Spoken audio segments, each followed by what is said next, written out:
Seorang narsistik kita ketahui dia tidak suka dengan sebuah hubungan yang setara. Seorang narsistik berharap kalian para supply akan memberikan banyak kepada dia, sedangkan dia hanya memberi sedikit. Bahkan kalau perlu, dia tidak memberikan apa-apa. Nah, salah satu cara dia supaya kalian berusaha memberikan sebanyak mungkin kepada dirinya dia itu adalah dengan membuat kalian itu menginginkan dia. Atau seolah-olah dia adalah seseorang yang harus sangat diinginkan oleh kalian supaya kalian terpacu, takut kehilangan dia, dan kemudian memberikan banyak hal kepada dia. Salah satu caranya adalah dengan membuat kalian cemburu. Kalian sering kali mungkin mendapati keadaan di mana seorang narsistik itu berusaha membuat kalian cemburu kepada orang-orang di sekitarnya dia.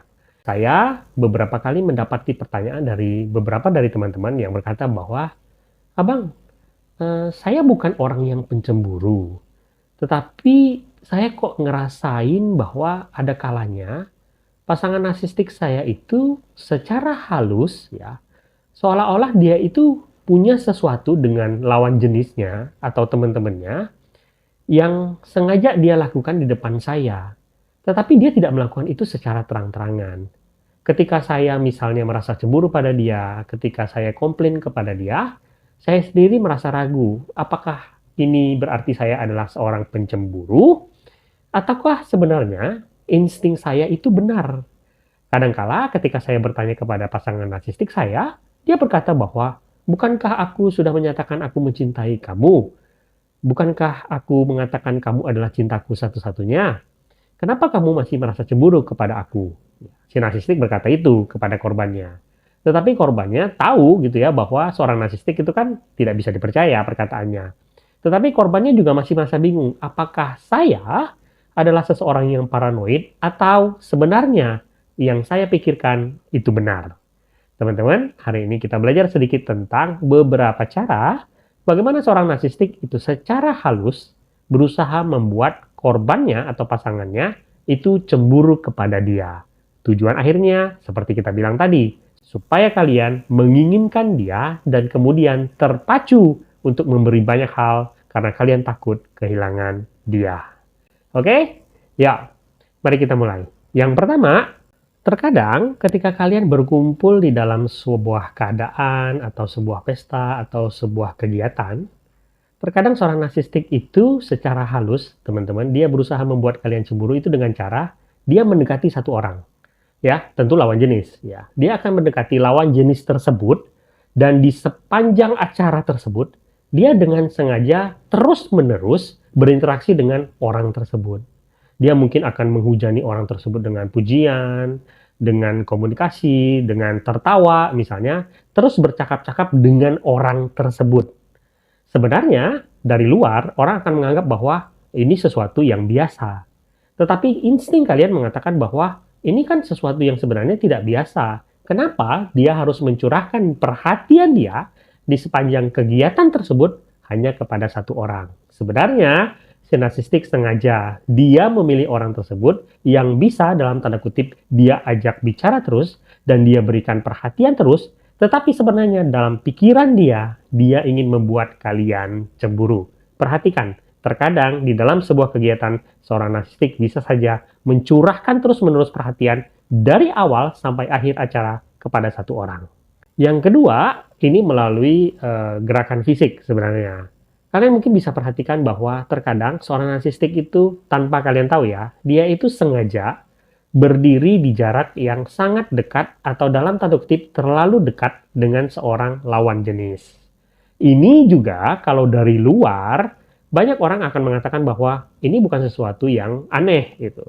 Tetapi sekali lagi ya, seorang narsistik itu kan dia pintar membaca bahasa tubuh. Melalui pengalaman-pengalaman dia tahu nih gimana caranya atau bagaimana aturannya. Kedekatan fisik atau berdiri dekat dengan seseorang itu bisa men-trigger pasangannya karena dia sudah pernah melakukan hal tersebut. Jadi kalian mungkin saja pernah mendapati keadaan di mana kalian merasa bahwa pasangan narsistik kalian itu berdiri atau berada terlalu dekat dengan seorang lawan jenis. Sekali lagi, ini membuat kalian bingung. Kalian merasa bahwa apakah saya paranoid Atau sebenarnya insting saya benar bahwa dia sebenarnya melakukan itu dengan sengaja untuk men-trigger saya.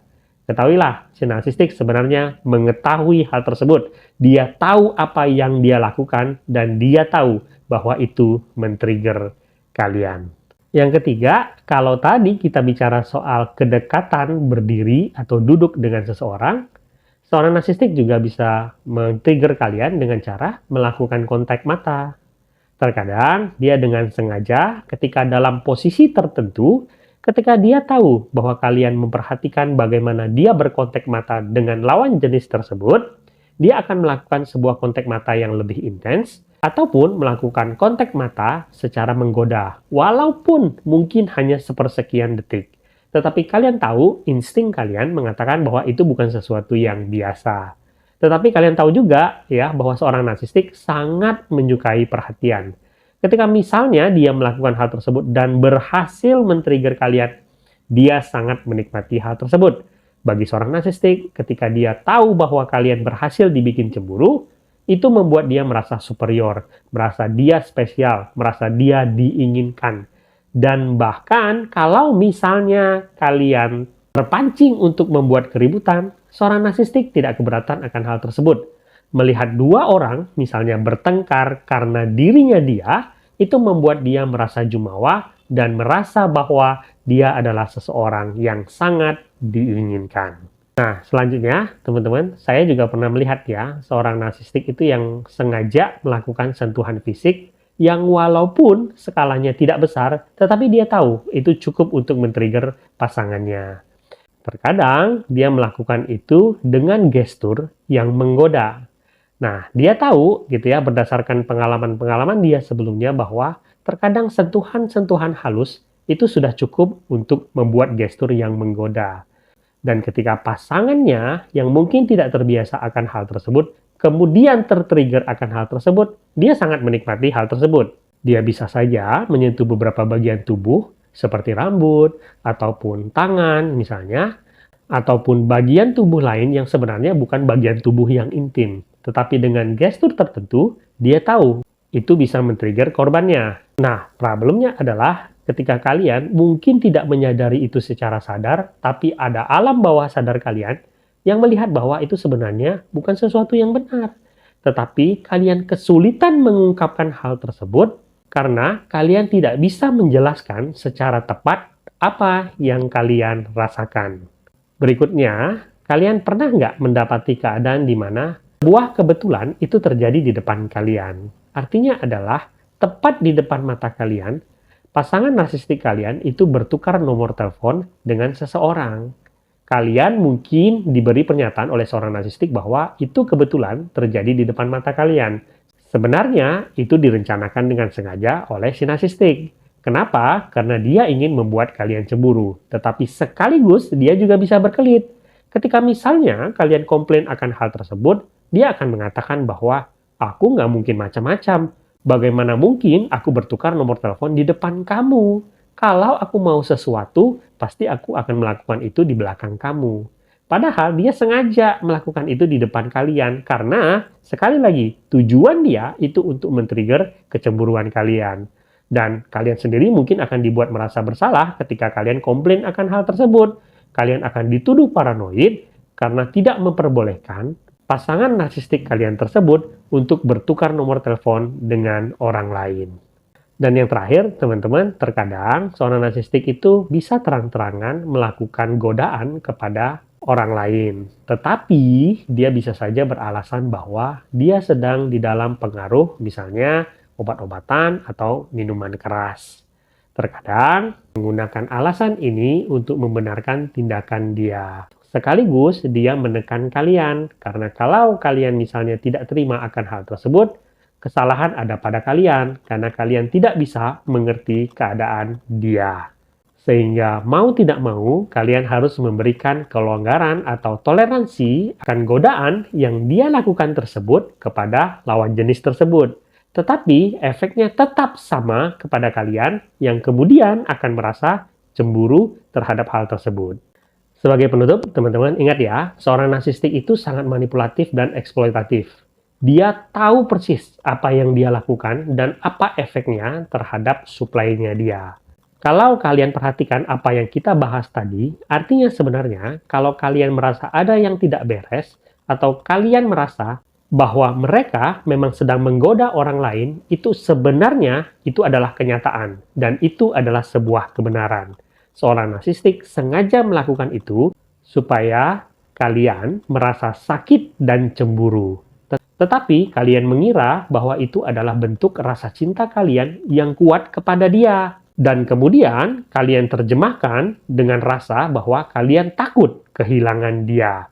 Hal ini sangat diinginkan oleh seorang narsistik. Sehingga dengan itu dia bisa mengambil lebih banyak dari kalian dan dia tidak perlu memberikan apapun kepada kalian ataupun memberi sangat sedikit. Karena itu, penting bagi kalian, bila kalian terjebak dalam keadaan seperti ini, berpikirlah, apakah ini sebuah hubungan yang layak dijalani atau tidak? Bila kalian sudah mengatakan hal tersebut kepada mereka dan mereka tidak menghentikan hal tersebut, maka hubungan yang kalian jalani mungkin bukan hubungan yang layak untuk dipertahankan.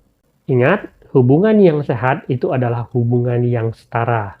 Hubungan di mana dua orang itu saling melindungi.